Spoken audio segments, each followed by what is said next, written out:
بيبدأ ملخص مسلسلنا مع شاب اسمه نو، والشاب ده عنده مشكلة كبيرة في أعصابه وحرفيا ما بيقدرش يتحكم في غضبه، وأي حاجة بتخليه يطلع عن شعوره، وبروح يكشف عند دكتورة نفسية علشان يتعالج. وفي نفس العيادة بنت اسمها هالي وبتتعالج هي كمان، بس مشكلتها غير، عندها وسواس قهري وبتشك في كل الناس وكل حاجة حواليها بتخوف. المهم نرجع لنو. نو قاعد بيحكي للدكتورة عن يوم من أيامه وبقول لها كنت راكب الباص والبنت اللي جنبي كانت بتتكلم بصوت عالي جدا ومش بتسكت خالص، وأنا كده عصبي، فبدأت أتضايق وبصت لها بصة كلها نفرزة. وبعد شوية قرر ينزل من الباص علشان يهرب من الزحمة والصوت العالي، ولكن هو واقف خبط دماغه في سقف الباص. ولما الباص وقف وفتح الباب البنت كانت هتنزل، بس البطاقة بتاعتها مش شغالة وقعدت تعطل الدنيا، فقرر ينزل من الباب اللي جنب السواق، بس الباب قفل ورجع تاني عند الباب اللي نزلت منه البنت، ولكن للأسف كان الباص اتحرك خلاص. ونزل في المحطة اللي بعدها وهو بيكلم نفسه وبيقول هي كانت فاكرة الباص بتاع أبوها وصوتها عالي قوي، وكان الجو مطر والمطر بينزل على وشه، وفجأة شاف شمسية مرمية على الأرض. الرياح كانت شديدة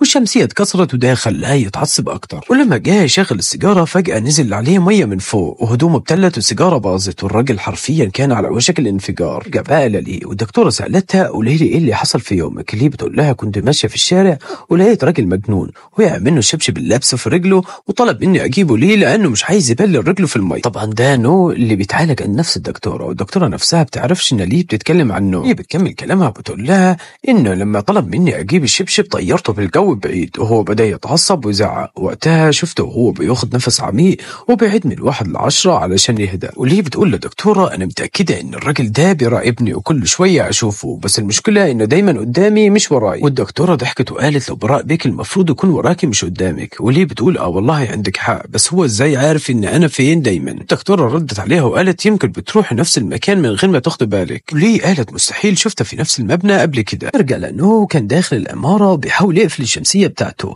بس هو بيقفلها جرح صباعه فتنرفز جدا وتعصب. في اللحظة دي ليه كانت شايفاه وهو بيتخانق مع الشمسية، فكرته بيضربها وبيتصرف بطريقة غريبة، خافت منه جدا وقالت في سرها اكيد الراجل ده بيراقبني وطلع مجنون كمان. الموضوع ما كانش كده خالص، هي بدأ يشتغل عندها الوسواس وافتكرت انه جاي لها مخصوص علشان يأذيها، وجريت على الاسانسير بسرعة. ولما كانت بتقفل الباب نو لحق وفتح الباب بسرعة. هي خافت اكتر وفضلت تضرب بيه بالشمسية وتقول له ابعد عني. هو كان بيحاول يسد الضربات ويحمي نفسه، بس هي كانت متأكدة انه بيضرب فيها، بس هو اصلا مش مجنون ولا ممكن يمد ايده على بنت. كل اللي عمله انه طلع عصبيته وضرب باب الاسانسير. وليه كانت مرعوبة جدا وضربته ووقع على الارض وسكرت باب الاسانسير بسرعة. هو فضل يصرخ من العصبية ويقول لو كان راجل كنت وريته. وبعدها الدكتورة سألت نو عن الدم اللي في ايده، فحكى لها على اللي حصل كله وقال ليها البنت دي كانت حاطة وردة في شعرها. اللي بتدخل السوبر ماركت وشافت نو جوه خافت جدا وقالت لنفسها انا كنت متأكدة انه بيراقبني، مع انه في الحقيقة كان هناك قبلها بكتير. واشترت حاجتها من السوبر ماركت وهربت بسرعة، وان هو بيصيبه مخص شديد وبكون هو خارج بيكون محتاج الحمام ضروري وبيبقى ماشي بسرعة جدا.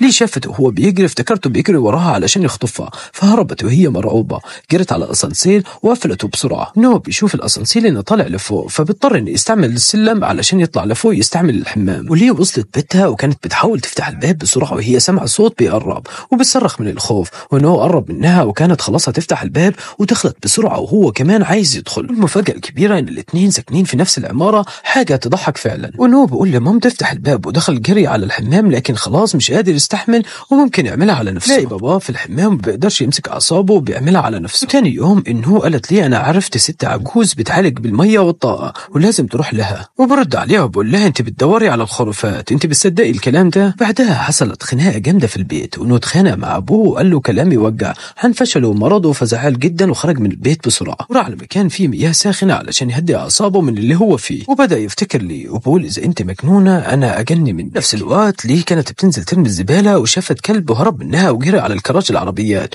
وراح تدور عليه، وفجأة نو دخل نفس المكان. ولما شافتها خافت جدا وبدأ الوسواس يشتغل تاني، افتكرته هيضربها وقال لها انت بتعملي ايه هنا وكل مرة بشوفك في نفس المكان. جرت بسرعة ناحية الكاميرات واشارت بايدها وقالت الحقوني انقذوني. وشافت كاميرا في العربية طلعت فوق العربية وفضلت تصرخ، ونو تعصب جدا وقال لها انزلي من فوق العربية بسرعة. هو تعصب جدا وهي فضلت تصرخ من الرعب. نروح لانه ليه كانوا في قسم الشرطة، وانه كان بيتكلم قدام الضابط وبقول له ان ليه ضربت من كم يوم في الاسانسير بالشمسية على دماغه، وانه كمان النهارده كسرت عربيته. كان بيتكلم بثقة واضح انه فاهم القانون كويس جدا. طبعا ليه ما سكتتش وردت وقالت ان نو بالأحقية في كل مكان بيتحرش بيها وبيمد ايده عليها وبيضربها كمان. في اللحظة دي نو بدأ يعمل اشارات للضابط علشان يفهمه انه دي مجنونة أصلا. وهو قاعد في القسم دخل عليه مدير المركز وبص لإيه وقال له أنا مش قلت لك ما تجيش هنا تاني؟ وفي اللحظة دي بنفهم إن هو كان شغال في الشرطة قبل كده وحصلت ليه حاجة خلته يترفض. وبعد ما خرج من القسم شاف ليه وراح ليها وطلب منها رقم تليفونها، وهي بصت ليه باستغراب وقالت ليه أنت مجنون ليه عايز رقمي؟ رد عليها وقال أنا من أول ما شفت الوردة اللي في شعرك وأنا عارف إنك مجنونة. بعدين صرخ وقال أنا عايز رقمك علشان تدفعي ثمن التكسير اللي عملتيه في عربيتي. واللي بتكتب ليه الرقم وكل واحد مشي على بيته. هم ماشيين ليه شافت نو وراها، اتعصبت وافتكرت بالحقيقة ولكن قال بصوت عالي أنت فاكرة إني ماشي وراكي؟ دي طريقي وأنا ساكن هنا. ولما وصلوا اتفاجئوا هما الاثنين إن ساكنين في نفس العمارة وجيران. ولما دخل بيته لقى جواب على الترابيزة من والدته وكان كاتبة فيها إنهم رجعوا للبيت القديم وإنها بتحبه. وبعدها راح للدكتورة النفسية وسألته عن السبب الحقيقي اللي خلاه يتعصب، وقال ليها وأنا شغال في الشرطة جاني أمر بإلغاء مهمة للقبض على تاجر الممنوعات، بس أنا قررت إن أكمل المهمة ودخلت المكان مع 2 من زمايلي. لحقت واحد كنت شاكك فيه وفتشت الأوضة وفعلا لقيت ممنوعات، بس فجأة حد ضربني ولما زميلي دخل الراجل طعنه بسكين. أنا اتعصبت وشلت الراجل ورميته في الأرض. الشرطة دخلت المكان وأنا كنت بهجم عليه وبخبط فيه من كتر الخوف على صاحبي، وفضلت أضرب وأزعق لحد ما مسكوني وأنا مش قادر أهدى. بعد كده اتحقق معايا في الداخلية وبدل ما يشكروني اتهموني إني ضربت مدني مش تاجر. قالوا لي إني اتجاوزت القانون وأنا كنت شايف إن اللي عملته دفاعا عن النفس ودفاع عن زميلي اللي كان ممكن يموت. وبس في التحقيق تعرضت لضغط كبير والمحقق كان بيعاملني بطريقة سيئة وكان عايز أعترف،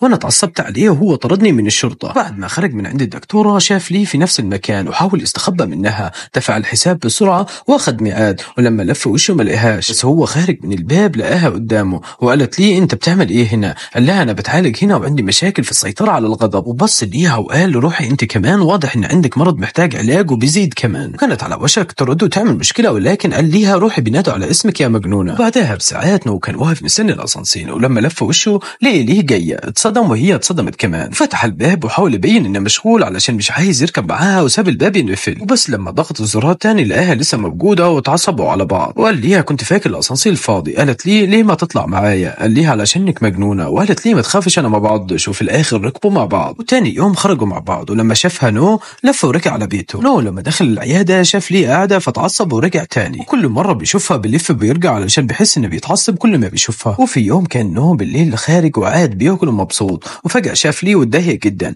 ليه كانت معاها كلب وكان جعان ومش عايز يمشي، وقالت لي ما تاكلش الاكل ده وحش وهيخليك تخين. نو رد وقال ده اكل بني ادمين مش كلاب، وقال ليها تصليح العربية هيكلف كتير. بعدين قال ليها ما تفكري تغيري دكتورتك النفسية. سألته ليه اغيرها؟ فقالت علشان كل ما اشوفك هناك بحس اني بتعصب اكتر. قالت لي انت فيك حاجة، انت مجنون. اتعصب وقال انا مجنون وانت ايه؟ ما انت بتتعالج عند دكتورة نفسية يعني مجنونة.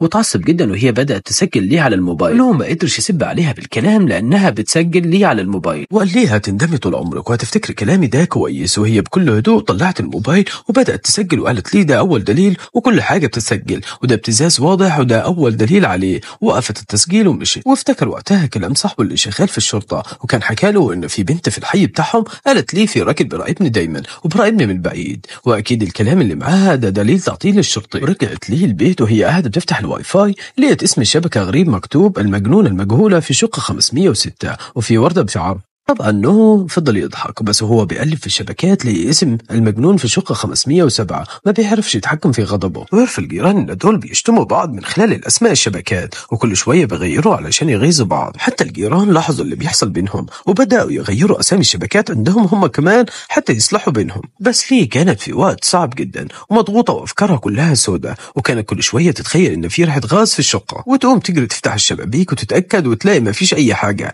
ده الوسواس بدأ يسيطر عليها. ورجعت لي للدكتورة والدكتورة سألتها ايه اكتر حاجة بتخليك مش واثقة في نفسك؟ ردت لي الذكريات مش قادر انساها، كانت ايام حلوة وكلها ضحك وفرح والناس كلها كانت بتحبني وبتحترمني. وهنا فهمنا انها كانت مرتبطة بحد وانفصلوا ومن وقتها فقد ثقتها في نفسها. والدكتورة سألتها بتشتاقي لي؟ قالت وهي في قلبها مليان غضب بتمنى لي الموت، نفسي أسوأ حاجة في الدنيا تحصل لي. نرجع لأنه في يوم خبطوا على الباب وفتحوا. سأل مين؟ قالوا له احنا من اتحاد النساء اللي ساكنين هنا وعايزين عايزينك تخرج معانا بالليل علشان نتفقد المنطقة، لأنه في حد بيظهر للبنات وبخوفهم، وإحنا عارفين إنك شرطي ولازم تساعدنا. هو رفض، ولكن واحدة منهم اتنرفزت وقالت لي أنت أصلا مرتبك من ضرائب الشعب، يعني لازم تساعدنا. وقتها وافق إنه خرج معاهم بالليل. وهم ماشيين حوالين العمارات لمح ليه قاعدة في كوفي شوب وعمل حركة بإيده بتدل إنها مجنونة وكأنه بيكرهها جدا وبيمشي. دخلوا مجموعة بنات المكان اللي كانت فيه لي، واحدة منها عرفت لي وسألتها عاملة إيه، طمنيني عنك. قعدوا شوية يتكلموا بس لي اعتذرت ومشت، وهي خارجة سمعتهم بيتكلموا عنها.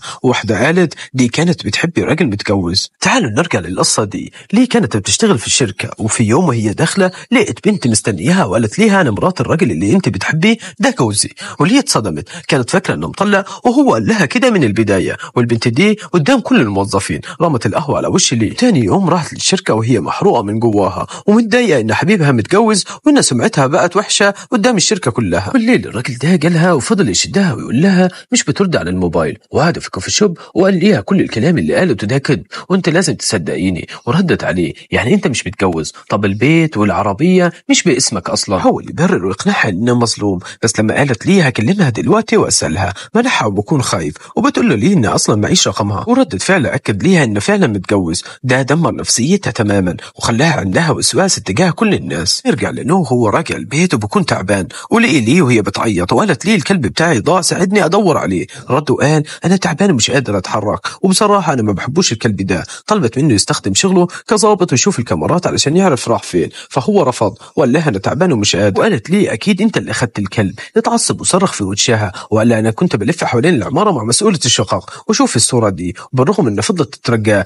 رفض يساعدها. ساعتها العقل الوسواس سيطر عليها وقالت ليه عربيتك لسه ما تصلحتش، طيب انا هخلص عليها وهكسرها كلها. هو انفعل جدا وصرخ لانه اصلا مش قادر يسيطر على اعصابه. بيجري وراها بقول لها انا خلاص انا موافق اساعدك، وبروح على قسم الشرطه. واول ما الضابط بيشوفه بحييه بقول له انا عارف انك ضابط، وبيفتح ليهم كاميرات المراقبه بتاعه الشوارع. وانه بيشوف الكلب مع طفلين وبروح عندهم وليه بتاخد الكلب وتزعق فيهم والعيال بتعيط جامد وبتمشي وبتسيبهم. وانه بقعد معاهم يحاول يهديهم، وليه بترجع لما بتشوفها بيهدي فيهم وبتجيب لهم شويه حاجات ياكلوها. والعيال بيقولوا ليها شكرا يا عجوز، وبتتضايق وبترد انا مش عجوز. وانه بيضحك عليها. وامهم بتوصل وبتكون مرعوبه عليهم وبتقول جبت الحاجات دي منين، فبأشروا على لي هي اللي جابتهم. والام بتشكرها وبتشكر نو كمان. وبيرجع البيت وبلاقي صورة الراجل اللي بيظهر للبنات بالليل وبيعمل حاجات غريبة. ولي بتبص على نو وبتشك انه هو نفس الراجل وبقول لها انت مجنونة بتشك فيا، انا ما بعملش الحاجات دي. وبنشوف لي وهي رايحة لمركز الشرطة وبتعبي الورقة دي علشان تتبنى الكلب ده ويكون ليها ومحدش ياخده منها، وبتسمي اسمه نو. ومنشوف نو وهو بيلعب رياضة وبعدين بيسمع صوت الباب بيخبط وبيفتح وبتطلب منه يشارك في التفتيش الليلي النهاردة،